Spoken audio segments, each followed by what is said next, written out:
Assalamualaikum warahmatullahi wabarakatuh. Di sini kelompok kami yang beranggotakan saya sendiri Aulia Nurul Falaka Kurnia absen 9. Saya Fatika Nurmal Azhari absen 15. Saya Mutiara Azhara absen 21. Dan saya Naswa Bunganisa nomor absen 22. Kami ingin mempresentasikan mengenai komponen penyusun PC. Ini adalah power supply yang berfungsi mensuplai daya dan mengatur daya bagi tegangan output. Dan di sini ada beberapa kabel daya yang akan disambungkan ke motherboard. Di sini ada port kabel daya yang akan disambungkan juga ke PC. Lalu di sini ada motherboard. Motherboard ini menjadi tempat semua komponen utama dalam komputer yang terkoneksi, mencakup CPU, RAM, kartu grafis, kartu suara, penyimpanan, dan perangkat lainnya. Di motherboard terdapat beberapa komponen. Salah satunya adalah CPU atau prosesor yang sering juga disebut sebagai otak komputer. CPU ini memiliki tugas yaitu melakukan operasi aritmatika dan logika terhadap data yang diambil dari memori atau informasi yang dimasukkan melalui beberapa perangkat keras. Kemudian ada heatsink, yang mana untuk mengendalikan atau mendinginkan temperatur pada komponen komputer dan laptop yang melakukan aktivitas berat dan menghasilkan banyak energi panas. Kemudian ada RAM, yaitu sebagai penyimpanan sementara ketika sedang melakukan sesuatu hal. Jadi data yang dikerjakan akan tersimpan secara otomatis pada perangkat ini. Selanjutnya CMOS, letaknya di sini, berfungsi untuk menghasilkan IC dengan kebutuhan tenaga baterai rendah. Selanjutnya ada BIOS. BIOS berfungsi untuk memastikan tingkat kompatibilitas antara sistem operasi yang digunakan dengan spesifikasi perangkat komputer. Selanjutnya ada port NIC, dan ini NIC-nya. NIC berfungsi sebagai media untuk membentuk hubungan antar komputer, meski utamanya bekerja pada fungsi internet. Selanjutnya ada VGA. VGA bertugas menerjemahkan tampilan ke layar monitor.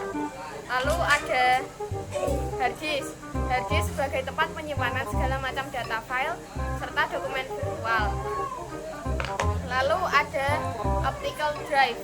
Optical drive atau ODD adalah sebuah penggerak cakram yang menggunakan sinar laser atau gelombang elektromagnetis sebagai bagian dari proses membaca atau menulis data ke dalam atau dari cakram optis.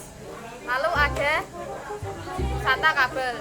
SATA kabel pada motherboard digunakan untuk menghubungkan hard disk atau SSD ke sistem komputer. Lalu ada kabel ATA, adalah kabel konektor untuk memasangkan drive hard disk. Pada motherboard terdapat beberapa port, seperti salah satunya adalah ini, port PS2, yang mana port ini disebut dengan port serial type 2 yang digunakan untuk menghubungkan keyboard dan mouse. Untuk yang berwarna hijau ini untuk menghubungkan mouse, sedangkan yang berwarna ungu untuk menghubungkan keyboard. Selanjutnya ada port serial.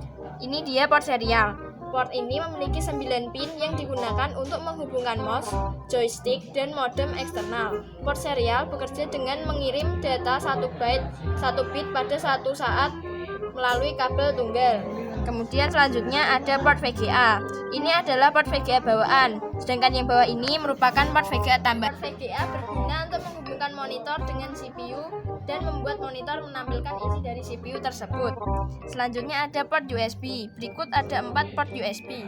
Port USB ini berguna untuk beberapa perangkat atau peripheral lainnya seperti mouse, keyboard, modem, card wireless, dan lain sebagainya.